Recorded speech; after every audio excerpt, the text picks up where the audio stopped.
Okay, everyone, it's Spiritual Sunday, Soulful Sunday, and I did this workout here in this yard. I just wanted to come and give some information to you as I watch my fire finish smoldering out and deal with these, gnats, these insects here in this Florida. From a spiritual standpoint, a healing standpoint, I have people who are at multiple different levels in their spirituality, and we all are at multiple different levels in our spirituality. And the reality is that you have to understand that there are levels in spirituality. A lot of people don't realize that, and they think that everybody they go to has the same spiritual gift or are on the same spiritual path or the same understanding because the person says that they believe the same thing that somebody actually believes. That's not the case. So there's a journey, and there's a starting point on the journey, and there's a time frame. The time frame is different for each person, right? Some people's time frame is simply a year, 5 years, 10 years. Some people's time frame is 20 years, 30 years, 40 years. Everybody's time frame is different. We can't expect, or if you expect, for people to be at a certain place spiritually because they have been walking in something for a certain time period, you're going to run into some disappointments of, your own making, right? And when you go to a spiritual advisor and you think because they popped up on social media and now they're walking this walk that they just started walking, they went vegan, they do all these things, now they have rituals, and you go to that person and you expect them to be able to help you spiritually on a level that you think they are on because you saw something, and then you find out they aren't on that level. I want you to take two things away from that. One, it doesn't mean that that person isn't truly walking a spiritual path. It means that whatever their path is, they're not where you need for them to be for whatever you're trying to get. Two, stop trying to get things from people and go within. That's what inner standing is about. Inner standing is about going within and understanding your inner world, your inner compass, your intuition. Now, another thing I want to say is myself as an example. I have the 5 elements, right? So in my spiritual walk, I have the 5 elements. I'm at a different level than some people. At a level that's what some would say higher than some people, at a level that's probably lower than some other people, right? But I have the 5 elements. So because I have the 5 elements, that is part of the healing that I'm able to do. And I do healing on different levels. So I do healing in the physical, in the spiritual, in the financial, different levels, right? So that means that what I do is not the same as someone whose focus is simply on the physical, or someone whose focus is simply on the spiritual or the relational, right? So you have to understand that. So when you see a post from a person and you're like, oh wait, I thought that they only did herbs. No, because if you have the 5-fold elements, you have to walk in the 5-fold elements. If you only have one element, you walk into one element until you get the rest of the elements. If you get the rest of the elements, because not all of us are meant to get the rest of the elements. That's just life, right? We're all here with a specific point. You have to walk in the point that is appropriate for who you are, not appropriate for what people think you should be, or how they think you should be, or how they think it looks, right? Because appearance is totally a misleader, right? We look at people and think things. I can tell you, when I dress up in my outfits from my directorship days and I go out, people definitely call me Dr. Freisen, right? When I dress up in my little bummy clothes because I'm trying to hide and don't want people to see me, I get overlooked. See, So appearance can be deceiving, right? Spiritually, I think it's time for people to realize that we need to focus on walking our path and our walk, and not walking what someone else is walking, not hopping to what they're hopping to. And that is the secret to growing spiritually. Spend some time in meditation. And if you know me, you know I've said walking is meditation.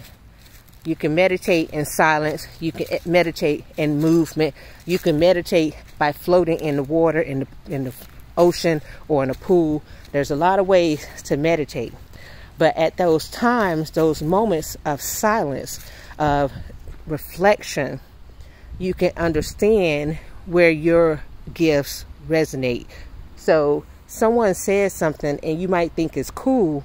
Don't just hop into it because you think it's cool. I do a thing where I write something down, and if later, a week, 2 weeks, even a month, I'm still thinking of that thing or wanting to do that thing, I go back and look into it. But if not, that means I could have picked up somebody else's energy, because if you're spiritually gifted, that's another thing you have to understand. You might be picking up on what's good for someone else and not necessarily good for you. Until you learn how to separate by having an understanding of what is resonating within you versus an understanding or understanding of what is resonating outside with someone else. So, like, for instance, let me give you an example. People come to me and they say, what's my purpose? And if someone comes to me and they say, what's my purpose? And I pick up on a person who is running a multi-million-dollar accounting business, I may pick that up in my spirit. Now, if I go try to run the multi-million-dollar accounting business, it might not work for me because that might not be my purpose. But for that person, if they actually go do it and it works for them, that resonates with, that was in line with what they're supposed to do. But I had to know that that was for them and not for me. It took me a while to get this. I didn't have this when I was younger, right? It took me a while to understand that, wait, that's their energy, not mine. And you have to understand that. Spending time in isolation or hibernation helps with that as well. And when I say in isolation or hibernation, I don't mean like a bear, you go in and sleep. I mean taking your energy away from popular things. Sometimes it's a matter of not going out every Friday, Saturday, Sunday, because there's a lot of energies floating around out there. The other thing it is sometimes is just turning the television off and not having that energy come in and put itself into your sphere, so that you can just try to say, hey, what it is that I need to do within myself spiritually, and where am I going, and where's my direction. All those questions that you have, you get answers when you isolate and hibernate. Slightly different from, bears, right? Then the last thing I want to touch on, it's so beautiful out here. I have to look up. It's so beautiful out here. It's so beautiful. I am beyond blessed to be able to experience this. Manifestation. Yes, I'm able to manifest a lot. I'm manifesting this life. I wanted to have a certain life when I reach 50. And I'm in my 50s and I have that life, right? We are able to manifest based on belief. If you understand that you are a manifester and what it is that you think and desire can come to pass, you will line yourself up with more things that you're able to easily manifest, and then you will believe more and more and more. Some of us come with the gift of, I have the 5 elements, so I'm able to accomplish things, right? So I'm able to manifest things. And some people would say that it's easier than others. I just say that I had the veil lifted from the time I was a kid, so I have believed longer than they have believed. Not that it was easier, it's just that I've had the belief, right? The more I see things happen when I desire for them to happen, the more they happen because I desire for them to happen. It's really the cycle. You know, it's like, oh, wait, I wrote something down in my book. It came to pass. I'm going to write something else down in my book. It comes to pass. I'm going to write something else down in my book. It is a cycle, right? Now, all that being said, I do have things that I do, and they have been very helpful to me. If you stayed this far in the video, because it's over 10 minutes, and most people won't get this far, also because I'm not going to put any hashtags, because I don't want this video to reach people who are here just for hashtags. I want this to reach people at the appointed time, meaning when you actually see this, this is the appointed time for you, not the day that I'm necessarily making this video. If you see this at a time in which the Most High has given me the direction to still have my manifestation candles available, then I'm going to need for you to actually purchase one of the manifestation candles. Now, the way I've set my manifestation candles up is when you purchase it and your manifestation comes to pass, you then are required, it's not an option, you're required to go to someone else and tell them and allow them to purchase it. That's the trick, right? Because a lot of people, they don't do that second part. And then they see the undoing of their manifestation, right? And that's unfortunate, but that's the reality, and I'm okay with that. So for those who made it this far in the video as the beautiful butterfly flew past, you can manifest. There's ways you can do it. You can get my candles and you can manifest faster. Visit my website, which if you're seeing this video, the website's probably in some description somewhere. Okay?